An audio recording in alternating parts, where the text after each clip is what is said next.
Hello, my name is Lauren Galvin, and I am presenting on popliteal artery entrapment syndrome for my program called It Pays to Be Aware.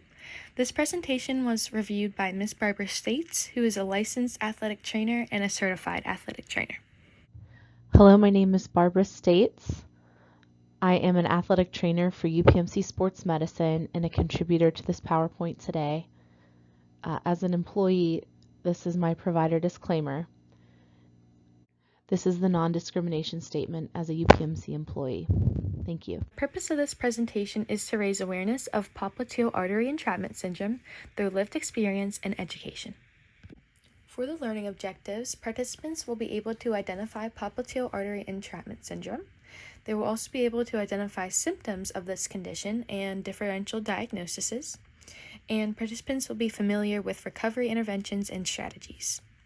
This topic matters because many individuals affected by this condition, especially young athletes, go undiagnosed for extended periods of time. It was found that the median time with symptoms of PAES before diagnosis was 34 months. And when I was personally diagnosed with PAES, it was not known of at the time by many healthcare providers, and my athletic trainer appreciates knowing about this condition now as it presents so similarly to other sports injuries they come across. So, popliteal artery entrapment syndrome is a rare vascular condition that affects the main artery in the posterior knee, which is known as the popliteal artery. And this condition most commonly affects athletes, especially male athletes.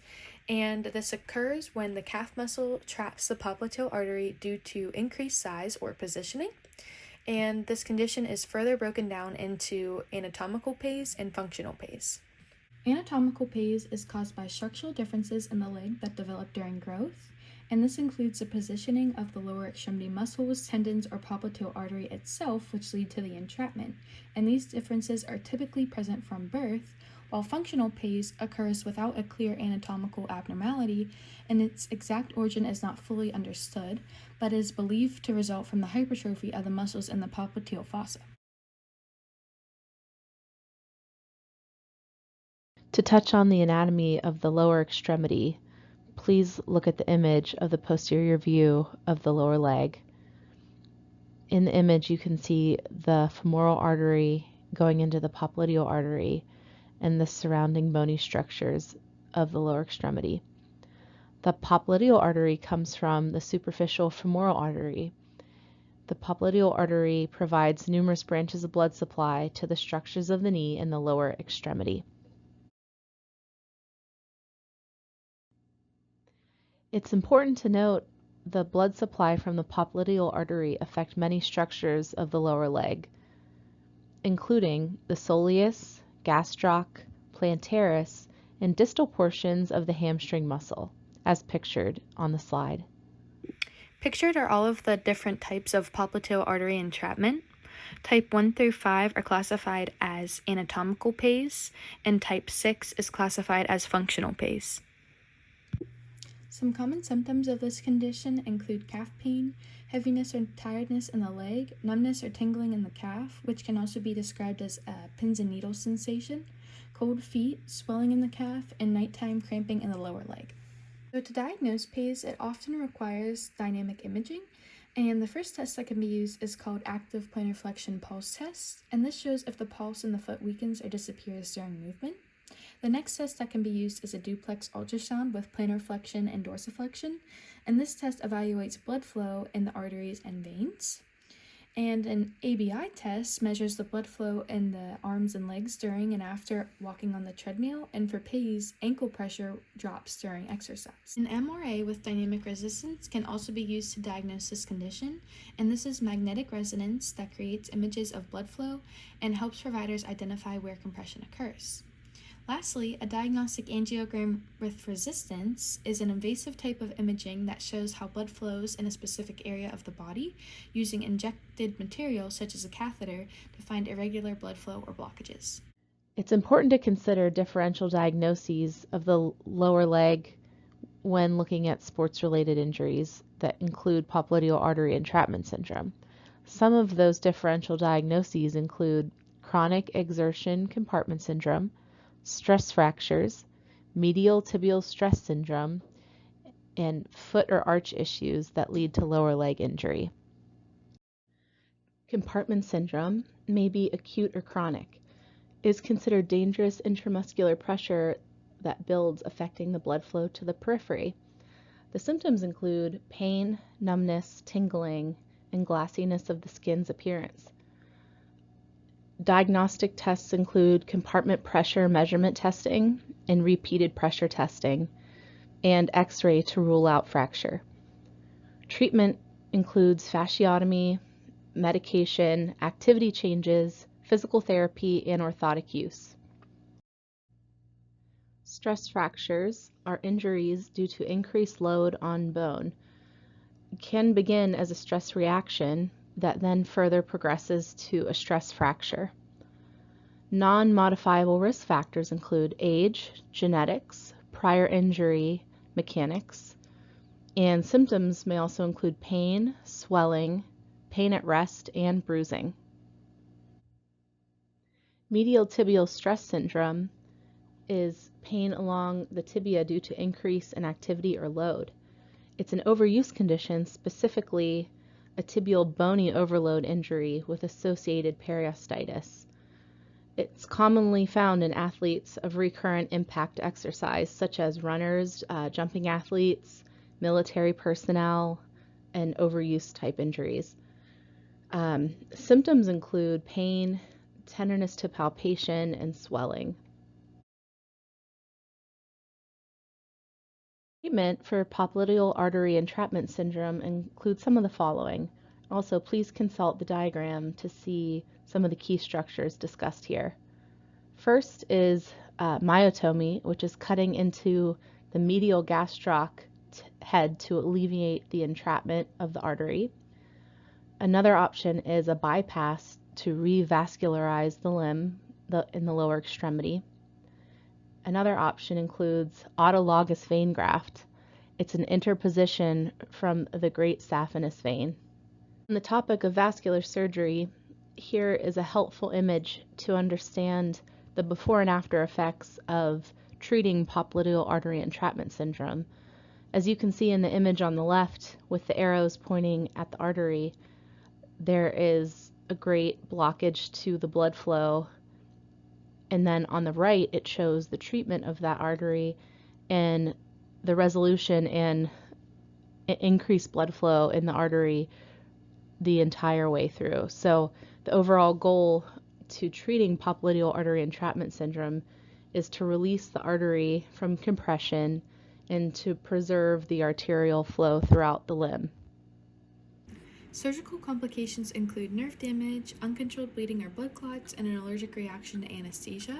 But if there's no intervention, long-term blood flow restrictions or occlusions can occur, and this includes blood clots, amputation, vascular and nerve damage, or trouble with ambulation or walking. It is important to remember to apply all diagnostic procedures on the contralateral side because entrapment occurs bilaterally in 25 to 80% of patients. And due to the rarity of this condition, statistics are not accurate, and many affected, like me, are misdiagnosed. So for prevention, it is important that we avoid unnecessary stress on the popliteal artery, and this includes no prolonged sitting, heavy lifting, or strenuous exercise for long periods of time. It is also important that we maintain healthy weight, take breaks from prolonged sitting, avoid really tight clothing that can compress the blood flow in our lower extremities, and maintain regular checkups with our doctors. Okay, now time for my favorite part. So this case study is based on a female athlete who happens to be me, who played basketball, soccer, and ran track. I got diagnosed when I was 16 years old, but my pain was insidious and started at 14 years old. And my biggest complaint was bilateral calf and shin pain, and my right side was actually more painful than my left, and it really prevented me from my daily functions like walking around the house, playing my sports, going up and down stairs.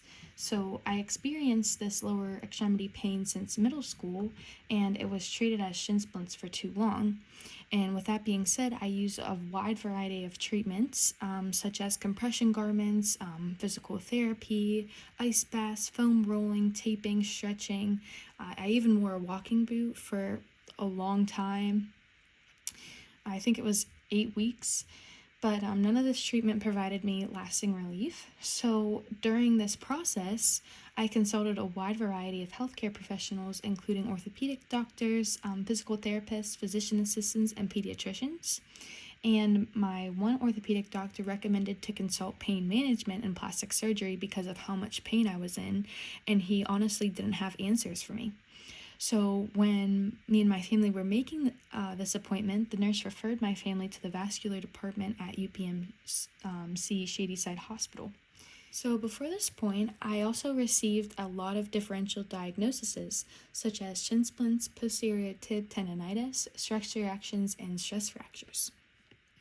I also received a lot of different diagnostic tests, such as MRIs with contrast, X-rays, and I even underwent a compartment syndrome test, which after the test we realized I didn't really need to undergo anyways, because the doctors did not take a proper history and didn't realize that I was having pain without walking with my shoes on, and that's actually not a symptom of compartment syndrome, but this test was extremely painful and I had to work out until I was in my maximum pain and then receive testing on my 4 compartments that used a huge needle. But after 2.5 years of searching for a diagnosis, a vascular surgeon diagnosed me with PACE bilaterally after performing an active planar flexion pulse test and duplex ultrasound with planar flexion and dorsiflexion. But to confirm his diagnosis, I underwent additional MRA testing, but it was conducted improperly by the MRA technicians. The MRA would not show PACE because the test must be performed against resistance separate to arterial compression. So since this test was performed improperly, I had to receive the invasive catheter-based angiography with planar flexion, which then confirmed type 6 PACE or functional PACE in my left leg and right leg without compartment syndrome. So I underwent a popliteal decompression in my right leg in July 2024 and in my left leg June 2025, so they're about 11 months apart. And when they were doing the surgeries, they discovered a popliteal vein was entrapped by my calf muscles as well. So to give a better picture of what the recovery process looks like, I wanted to start by showing a picture of the incision. So the one on the left is my left leg, and that is my most recent one, and then the one on my right is my right leg, which was performed about 2 years ago. So for my recovery, time was the greatest component of my care, and formal PT was crucial for me because I struggled along the way due to tightness and immobility post-op. So during PT, it was really important that they perform scar tissue massages to try to break up as much scar tissue as possible, because having too much scar tissue can lead to another entrapment. So I also had hamstring and calf tightness, which caused a lack of full extension for a few weeks. So again, doing strengthening and mobility exercises with physical therapy was very important for me. So even though my surgeries and recovery caused me to miss my high school season, I was able to return to play for my club team 4 months later after the surgeries, and it took me about 7 to 9 months to play soccer with minimal pain. And for any questions you might have, please comment them down below, and thank you for listening.